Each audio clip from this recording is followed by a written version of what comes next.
CJI Chandrachud के बयान से मचा तहलका। दिल्ली की सड़कों पर नमाजियों को मारी गई थी लात। अमित शाह के एक्शन से पुलिस वाले का हो गया हिसाब। नमस्कार, मैं हूं परवीन शेख, आप देख रहे हैं कैपिटल टीवी की स्पेशल स्टोरी। दिल्ली में जिस तरह से जुमे की नमाज अदा कर रहे नमाजियों पर पुलिस वाले ने लात मारी थी, उसकी गूंज सुप्रीम कोर्ट तक सुनाई दे रही है। अब इसको लेकर सीजेआई चंद्रचूड़ का भी बड़ा बयान सामने आया है। सीजेआई ने कहा है कि वो हम आपको जरूर बताएंगे, लेकिन पहले आपको उस घटना के बारे में बता दें जिसने एक बार फिर समाज में पनप रही नफरत को लोगों के सामने ला दिया। हुआ यह था कि 8 मार्च को एक वीडियो सोशल मीडिया पर आग की तरह फैल गया। इस वीडियो में आम लोगों से लेकर खास लोगों ने अपनी प्रतिक्रिया दी थी। इस वीडियो में दिल्ली पुलिस का एक जवान नमाजियों पर लात चला रहा था, जिसका सभी ने विरोध किया था। अब इस वीडियो को लेकर सुप्रीम कोर्ट के चीफ जस्टिस डीवाई चंद्रचूड़ ने बड़ा बयान दिया है। भारत की सीजेआई डीवाई चंद्रचूड़ ने कहा कि देश की प्रगति के लिए भाईचारा बहुत जरूरी है और अंदरूनी कलह देश की प्रगति को रोक देगी।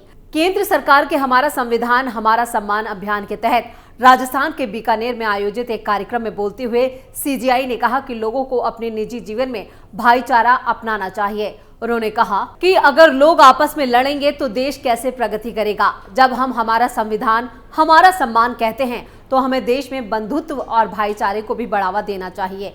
इन आदर्शों को अपने निजी जीवन में अपनाना चाहिए। बार एंड बेंच की एक रिपोर्ट के मुताबिक सीजेआई ने अपने संबोधन में ये भी कहा कि लोगों को इस बात का एहसास होना चाहिए कि जो शख्स पेशेवर या निजी रूप से उनसे निचले स्थान पर है, उनके साथ सम्मान के साथ व्यवहार किया जाना चाहिए। सीजेआई ने ऐसे उदाहरणों पर रोशनी डाली जहां रैंक में वरिष्ठ शख्स अपने कनिष्ठ यानी अपने से छोटे के साथ सम्मान या समान सम्मान का व्यवहार नहीं करता है। सीजेआई ने इसको लेकर कहा कि मैं अक्सर देखता हूं कि लोग अपने से छोटे व्यक्ति को सम्मान की दृष्टि से नहीं देखते हैं। मैं आपको एक उदाहरण दूंगा। लोग अपने ड्राइवरों की इज्जत नहीं करते हैं और सोचते हैं कि वो छोटा काम कर रहे हैं। इसी तरह हम सफाई का काम करने वाले लोगों को हीन भावना से देखते हैं और कार्यालय के चपरासी के साथ दुर्व्यवहार करते हैं। इस दौरान सीजेआई चंद्रचूड़ ने जमादार कहे जाने वाले पद के नामकरण को बदलने के लिए पिछले साल सुप्रीम कोर्ट द्वारा लिए गए फैसले का जिक्र किया। सीजेआई चंद्रचूड़ ने कहा कि जमादार वो अदालत का कर्मचारी है जो जज की कार का दरवाजा खोलते हैं और जजों के बैठने के लिए अदालत कक्ष में कुर्सी खींचते हैं। उन्होंने बताया कि कैसे 75 साल बाद पद का नाम बदल दिया गया। उन्होंने कहा कि संविधान हमें यह एहसास कराता है कि हम इस विशाल गणतंत्र का हिस्सा हैं जो मौलिक अधिकारों और कर्तव्यों को समान महत्व देता है। अब उनके इन्हीं बयानों को उस घटना से भी जोड़कर देखा जा रहा है जो दिल्ली की सड़कों पर देखा गया।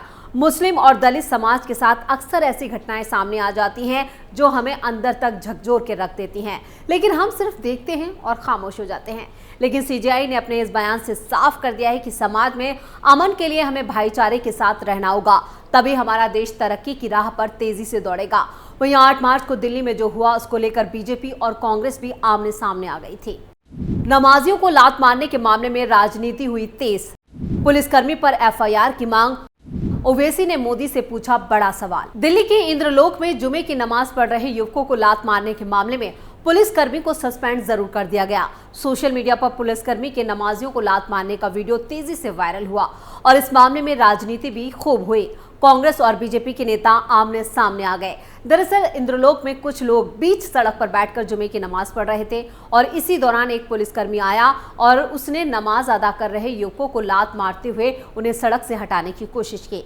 पुलिस की इस कार्रवाई से सड़क पर भीड़ जुट गई और विरोध तेज हो गया। सोशल मीडिया पर वीडियो वायरल होने के बाद यह मामला और तूल पकड़ता गया। इसे लेकर कांग्रेस के सांसद इमरान प्रतापगढ़ी ने एक्स पर वीडियो शेयर कर पुलिस की कार्यप्रणाली पर सवाल उठाए। इसके बाद डीसीपी नॉर्थ मनोज मीणा ने मामले की गंभीरता से जांच करने के आदेश देते हुए आरोपी पुलिसकर्मी को निलंबित कर दिया। उन्होंने लोगों को शांति बनाए रखने की अपील की। तो वहीं तेलंगाना के गोशा महल से बीजेपी विधायक टी राजा सिंह ने एक्स पर एक पोस्ट जारी किया और दिल्ली पुलिस का समर्थन किया। उन्होंने अपने पोस्ट में लिखा कि देश भर में 6 लाख मस्जिदों के बाद भी सड़क जाम करके नमाज अदा करना कौन सी समझदारी है। इस मामले में दिल्ली पुलिस के साथ मेरा पूरा समर्थन है।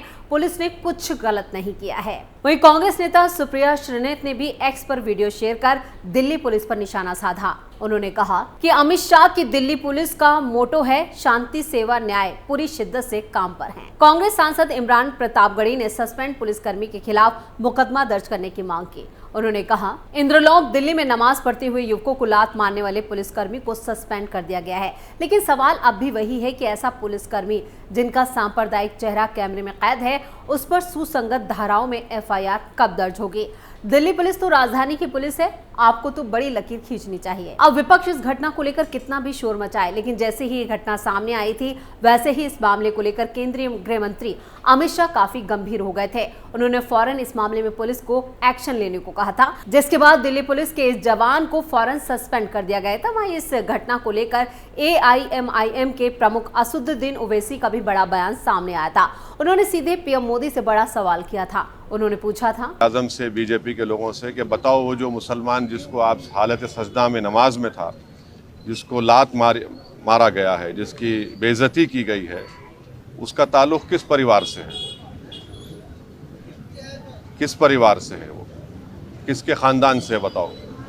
आखिर ये इतनी बेइज्जती क्यों की जा रही है भारत के 17 करोड़ मुसलमानों से, जो इस अब इंद्रलोक की इस घटना पर विपक्ष जमकर राजनीति तो कर ही रहा है। वहीं बीजेपी नेता मुख्तार अब्बास नकवी को तो सोशल मीडिया पर ट्रोल तक कर दिया गया।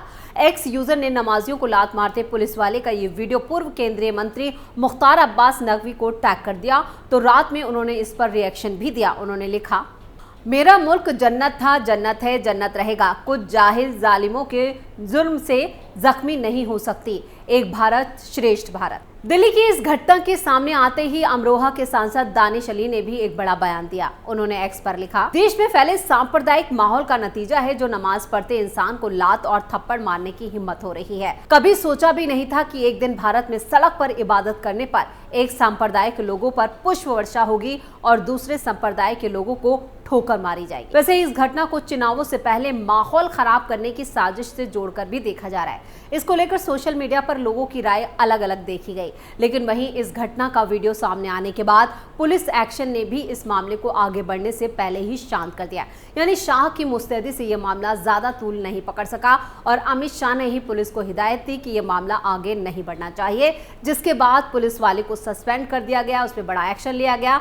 लेकिन कांग्रेस ने इस पर खूब सियासत की। कांग्रेस प्रवक्ता शमा मोहम्मद ने एक्स पर लिखा, दिल्ली पुलिसकर्मी ने सिर्फ नमाज पढ़ने के लिए दूसरे इंसान को लात मारी, ये देखना दुखद है। केवल इबादत करके कोई व्यक्ति किसी को नुकसान कैसे पहुंचा रहा है।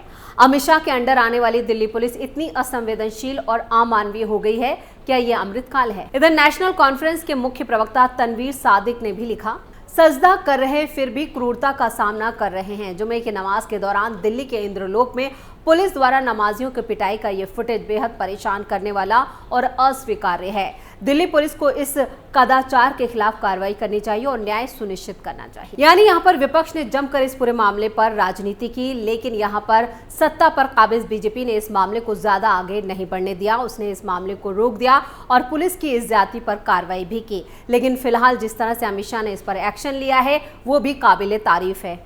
तो दिल्ली में नमाजियों के साथ हुई ज्यादती को लेकर कुछ लोग पुलिस वाले के एक्शन को सही बता रहे हैं, तो कुछ लोग इसका विरोध कर रहे हैं। लेकिन इस घटना पर जिस तरह से दिल्ली पुलिस ने फौरन एक्शन लिया और मोदी सरकार की एक्टिवनेस ने भी इस मामले को ज्यादा बढ़ने नहीं दिया, काफी सतर्कता बरती, जिससे विपक्ष अपने मंसूबों में कामयाब नहीं हो पाया। यानी चुनावों से पहले दिल्ली को फिर से दंगों की आग में झोंकने से पहले ही सरकार ने एक्शन लेते हुए मामले को शांत कर दिया। तो हमारे इस वीडियो में इतना ही। वीडियो कैसा लगा नीचे कमेंट बॉक्स में अपनी राय जरूर दें। वीडियो को लाइक करें और शेयर करें। कैपिटल टीवी को सब्सक्राइब करें। नमस्कार।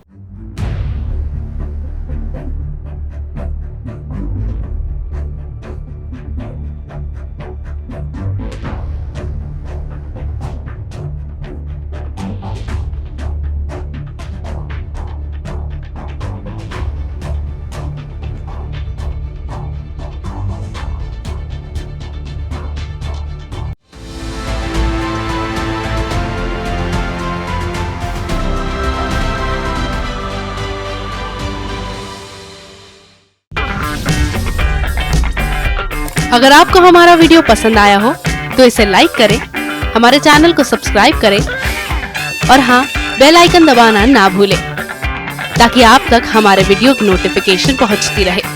आप अपना सुझाव हमें कमेंट बॉक्स में दे सकते हैं। हमारे साथ जुड़ने के लिए शुक्रिया।